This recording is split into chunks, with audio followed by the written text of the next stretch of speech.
You start out in the hobby, you do not know where to begin. You do not know how to start, you do not know what to do. In fact, when I started out sculpting, I did not know how to put any amount of putty on a model. I actually did it wrong several times. How? I don't know. But enough with that. Let's try out some new ways to sculpt your models and improve your miniature hobby, and hopefully you've learned something in this video. Let's get into it. My current project only uses Miliput. Miliput is a 2-part epoxy putty that you use, well, in 2 parts, of course. Using Miliput is quite simple. All you have to do is mix 50-50% of both parts.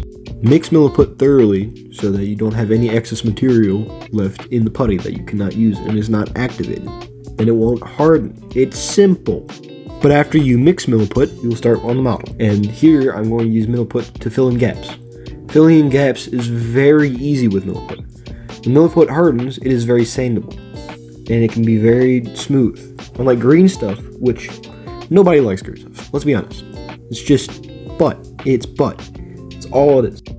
Anyways, when filling gaps with Miliput, it is very simple.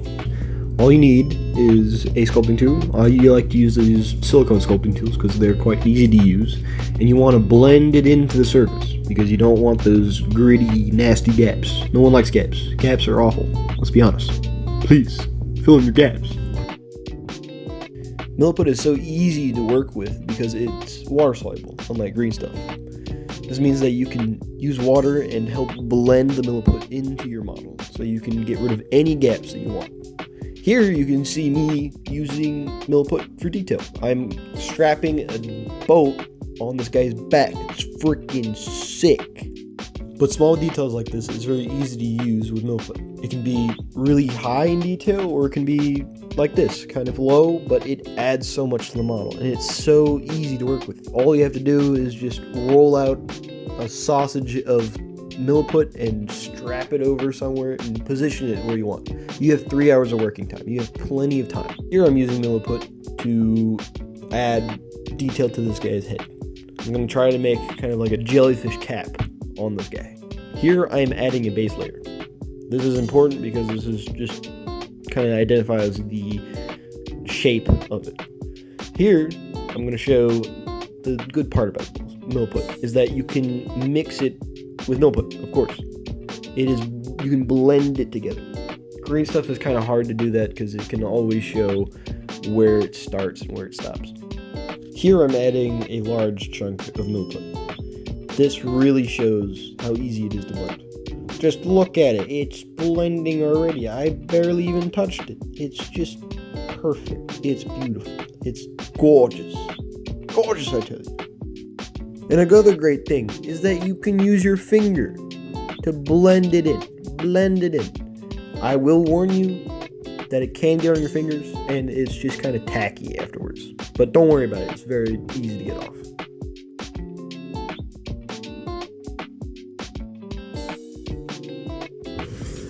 This is greenstuff. Like Miliput, you use these 2 parts and you mix it together, 50-50. And it creates a somewhat rubbery thing. Instead of a hard, kind of like solid piece of clay, it's kind of rubbery. The problem with green stuff is that it doesn't want you working with it. It fights you. It refuses to do what you want it to. And it's kind of like, it's really hard, stretchy, and it's really tough. But there's 2 ways that you can use greenstuff. These are the 2 main ways that I use greenstuff. Though you can use it for most clothes as well, but the 2 main things that I use is hair and tabards.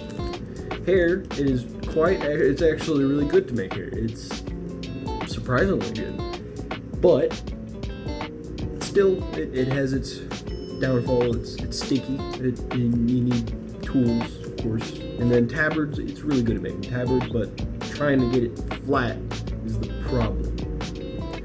Trust me, we're gonna get into it. Now, mixing green stuff is a little harder than Miliput. You just really have to work it. You just have to work it in, and I always find this might not always be the case, but sometimes the yellow is kind of already hardened, and you have to peel that away once you get it all mixed up. But just continue to mix until it starts turning green and is fully green, that you don't see any more yellow or blue. Then it's ready. Here, I rolled green stuff into the sausage, and I'm gonna make hair. This is, I find, the best way to use green stuff, because all of its bad stickiness, hard to work with, doesn't want to work with you. Now it works with you, because with hair, it's hard to do individual strands, but you can poke little tiny lines into it with a toothpick. Here I'm using an airbrush needle, but you can perfectly use a toothpick. Here I learned that it's better to use a toothpick because this is just kind of intolerable to work with. Just don't use an airbrush needle. Use a toothpick, please. Just kidding, it is fine, whatever you use, just make sure it's like a needle shape in some way, and make sure it's moistened so it doesn't stick to your tools, because it's the worst thing that can ever happen to you, putty sticking to your tools. Now, if you really do want to make detailed hair, just keep on making lines, and if you really want to be crazy and super good at it, you can split the hairs at the end. Make sure that it's just nice and detailed. Here, I'm going to add an extra sausage, and I'm going to struggle really hard to get it to stick. I don't know why, but it did, and it took me like a minute, but it's never going to, it might be tough. It's green stuff, let's be honest, green stuff. Now, you just keep on doing it. You can do whatever hairstyle you want, whether it's dreads or braids or really anything. It just takes time. You have to fool with it. And what I love to do, what I recommend for you to do, is get a reference photo. A reference photo is very important in certain things, and if you really want it to look real, it can add detail. It can help you get kind of like the base of what you want. But here I didn't use a reference of any kind. I just kind of winged it. Did what I felt was right, and that's always good. Don't always have to do whatever I say. Please don't. And here it came off again. Why does it keep coming off? I don't know. It's green stuff. It doesn't like me. Hopefully it likes you better.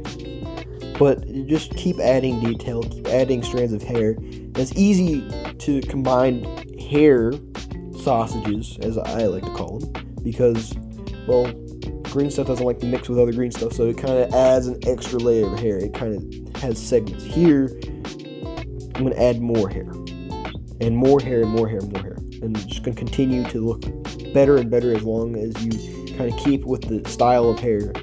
Of course, you can change it up, whether the braid or anything dreadlock, doesn't matter. Just try to make it fit and put it in certain places.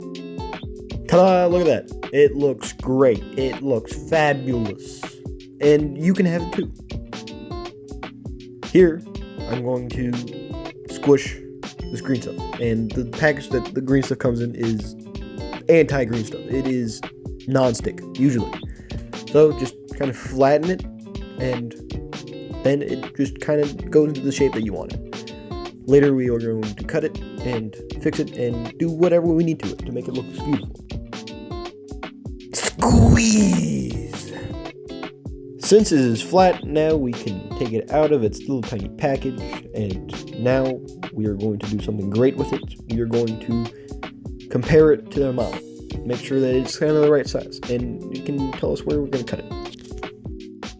When you're making a tabard or loincloth or whatever it's called, I don't really know exactly, just please tell me. I like to make a rectangular shape.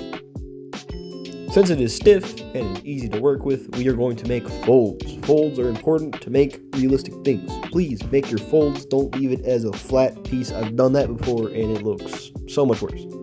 Just take a little bit extra time. If you're in a rush, I can understand that, but if you really want to make your models, your army, your whatever display piece to look as the best it can, please use this trick. Here I am going to place that rectangular green stuff into the underbelt of the Space Marine. And I'm going to kind of place it towards the kind of hip area kind of keep stretching it to make it blend like it looks like it's underneath the belt. Because then it actually looks like it's supposed to be on the model instead of just something that I just added. And here, just try to make folds and like how the wind is kind of moving it and just shaping it. Then you should have something like this. A kind of rectangular, flowy cape / tabard / loincloth, whatever it's called. But to be honest, folds are very important. Just keep it kind of like at a minimum, but at a maximum at the same time. There's a perfect amount, not too much, not too many folds, not too little, just the right amount. Just keep on fidgeting it with it, and kind of maybe make it flow up a little bit, or kind of to the side, or underneath the legs, or around, whatever feels good. Now, here's another way that we can improve our models. We're going to make weapons. Not realistic, not real ones, but they're gonna look cool. First, all you need is either you can make a flat piece of Miliput, squish it down, let it harden, or, like I'm gonna use today, popsicle stirrers. You can get these at your local hobby shop, whatever, coffee shop. Do what you gotta do. Then, either how I like is this sandpaper or sanding sponge. Both are very useful. I like to use this if I'm using Miliput because it's a little squishier and it's not as like rough, depending on which one you get. And but today I'm going to be using this sandpaper. Get it at hardware store, wherever you need it. And that's all you need, just to make a beautiful looking one. Beautiful on any model. Trust me. We're gonna do it right now. Just a second. Making a sword is a great way to add detail, whether you want to make a custom army from like a historical one, like how I'm doing a pirate army. I've made cutlasses, I've made what this is, a kind of a straight sword. Whatever it is, you can use this trick. Just kind of cut a piece of wood, or maybe shape Miliput to get it like a certain shape that you want, which is kind of easier. But here, this is straight. I need a straight sword. It's perfect. And here, I'm cutting it at the tip of it, so it kind of has like a triangular angle. And then, like what I'm doing now, is I am kind of sanding it smooth, and I'm trying to get the edges sharp. You want the edges sharp, and you want them even. Because if you have kind of like an uneven sword at the top, the tip, it is not going to look like a real sword. Real swords are kind of really geometrically sound and perfect. Not perfect, but you know what I mean. And here, I'm going to try to add a sharp edge. A sharp edge can always add that perfect touch to your models. So here I'm going to put it at like a 45-degree angle to the paper, and I'm just going to start sanding it, and then I'm going to continue checking it. So every time I check it, I'm making sure that it's kind of where I want it. And if I have to kind of adjust my angle, I'm going to do that. Once you just keep on fidgeting with it, keep on going, here, more angle, you just flip it, and then you do it to the other side.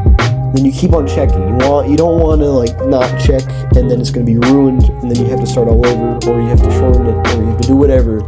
It's going to take long. Just keep on checking it, and trust me, it's going to be worth it.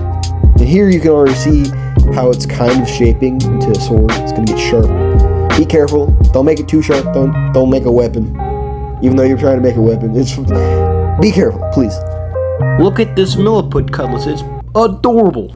If you have enjoyed this video, please like and subscribe. And if you want anything commissioned, whether freehand, painting, sculpting even, go to me on Fiverr. And if you want more content like this, just go to my Instagram or like and subscribe. Thank you guys so much for watching this video. I hope you learned something today. Until next time, keep the havoc in your hobbies.